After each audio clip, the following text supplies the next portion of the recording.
Hi pals, my name's Mick. If you're new here or lurking, hi! I would super appreciate it if you would subscribe, and if you get that far, you might as well hit the little bell notification too. If you're not new here, welcome back. Today's video is the painting process for a watercolour portrait of one of my best friends for her birthday, and it is super overdue. Before I get into explaining the process, I just quickly wanted to say, hi Ellie! Happy birthday! Sorry this took me so long. I hope you like it.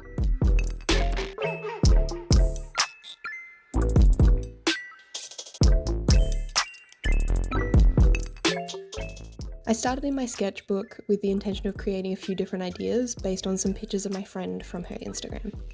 She's a model and she takes great shots, so that part wasn't hard. The hard part, where I figured, would be choosing between them. I also wanted to kind of create a concept sketch spread, but like I said in my last video, I'm not really a concept artist. When I have an idea, I think about it a lot before I ever put it on paper, so I usually know pretty much what I want to do before I ever start. I think that's why when I finally do sketch something up, I usually like the first iteration of it the best. So of course I had the normal frustration of liking my first sketch enough that I didn't want to try anything else, and now I had to transfer it over to the paper that I wanted to use for the finished piece. Mind you, this paper was a big part of the reason that the process took so long. At the moment, postage takes forever, and I had ordered this decently expensive Strathmore hot press watercolour paper, and I wanted the best I could get my hands on because I plan to give this to Ellie at some stage the next time I see her. If we ever get to leave our houses again.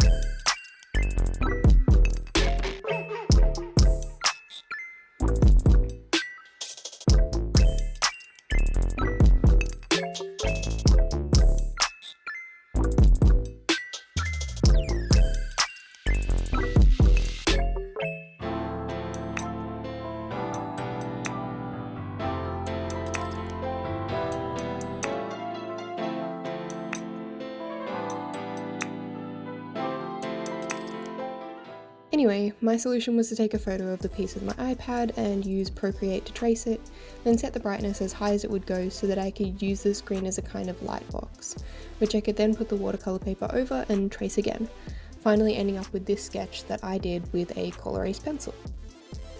Colorase are good to use with watercolour because they kind of melt into the paint, which means that they aren't visible at the end like graphite would be, which is good because watercolour is pretty transparent and graphite can smudge and muddy the colours too. After I had the sketch down, I taped the paper to my desk with washi tape, which you'll see that I had to reinforce a few times over the course of the video with masking tape because it wouldn't stay down, and started layering down my first wash of a peachy colour that I mixed to be the skin tone and a more saturated pink for a subtle blush. I haven't worked with this paper before, but I learned recently from a YouTuber I've mentioned before, I'm a Wonder, that it's a good idea to put down a layer of clear water before you add colour when working with complexions, because it keeps the paint from becoming patchy. I don't know if it was this method or the paper, but it seemed to work out in the end, so I recommend trying it if you're into watercolour portraits.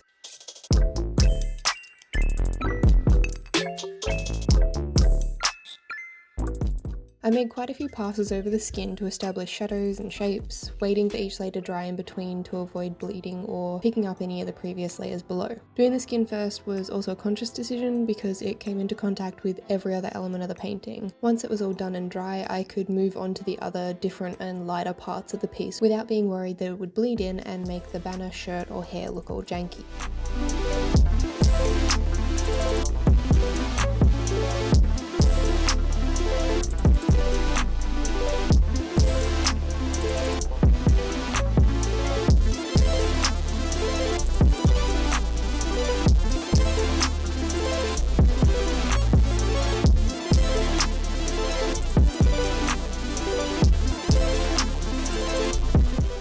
So this banner, I think I need to take a minute to talk about it so that it's not misinterpreted. The phrase on it is something that I actually saw in a Twitter post of a protester's placard, along with a bunch of other slurs towards women and queer people. I don't remember what rally the post claimed that they were at, but the general theme of the comments were basically just making fun of how ridiculous the protesters' ideology was. And I had to agree. One of the comments below the post said something along the lines of, if somebody could print this into a t-shirt for me, I would wear it every day for the rest of my life, which I thought was pretty funny and it kind of made me want to put it on art. So once I let that idea sit in my head for a while and I started to think about what kind of piece I would want to include it in, Ellie occurred to me. I'd been thinking about drawing something for her birthday around the same time, and this sort of quote reminds me of her, mostly because she's a feminist, pro-choice, and in no way ashamed of her sexuality. One of her catchphrases is, "Hoes don't get cold," usually said during winter at a party when she's wearing a super cute, pretty revealing outfit. It's one of my favourite things about her. So to put her with this phrase in this pose seemed like the best fuck you to that protester that I could think of, and I just like the idea of it. So that's where that comes from.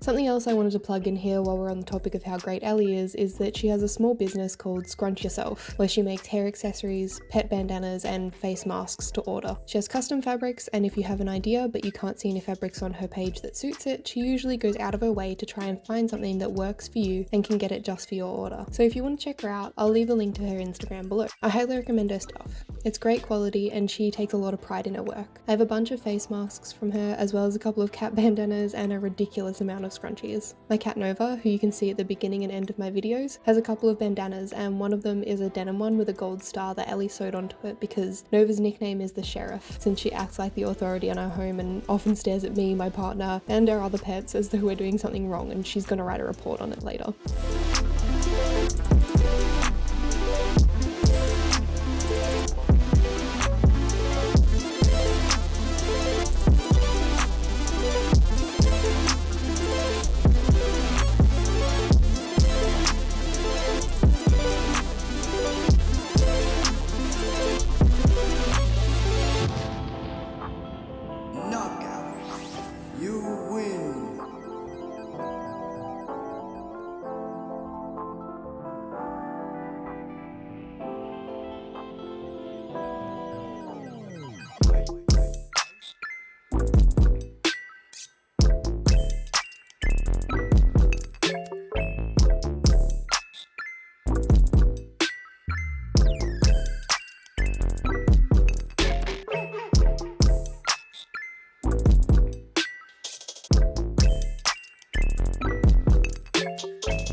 Okay, so back to the art. For the lines, I used a damp brush and dipped directly into the pan for the darker colours that I used on her eyes and the banner, and for the softer lines I still didn't use much water, but I mixed a tiny bit of mustard and chocolate from my Regina's watercolours set in a ceramic palette, and then used that to outline the face, hand and eyebrows. Once I was done with that, I added a bit of the sunflower colour in my palette to the mix and used that for the lines of her hair.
Once I'd filled in everything that I wanted to be matte, I got out my metallic watercolours and used a couple of different golds and silvers to add in the jewellery and the lettering on the banner, as well as a few little sparkles in her scrunchies.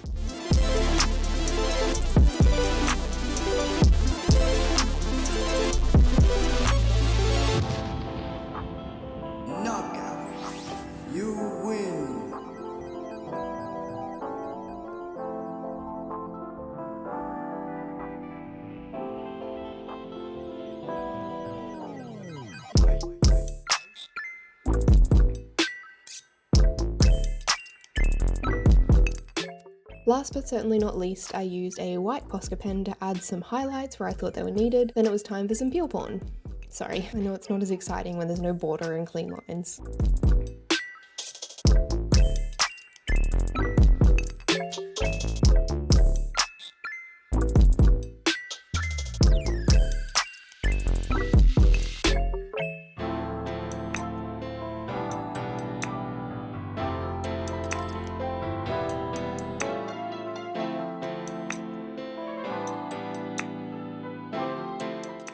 And we're done. That's all for today, so thank you for watching. If you liked the video, please remember to hit the thumbs up, leave a comment, or even share it on social media. I'm doing my best to build a following since my ultimate goal here is to make a career as a professional artist, so that would really help me out a lot. You can also check out my Instagram where I post finished pieces as well as behind the scenes, works in progress, and sketches that don't make it into videos. Thanks again. I'll see you in the next one. Bye pals!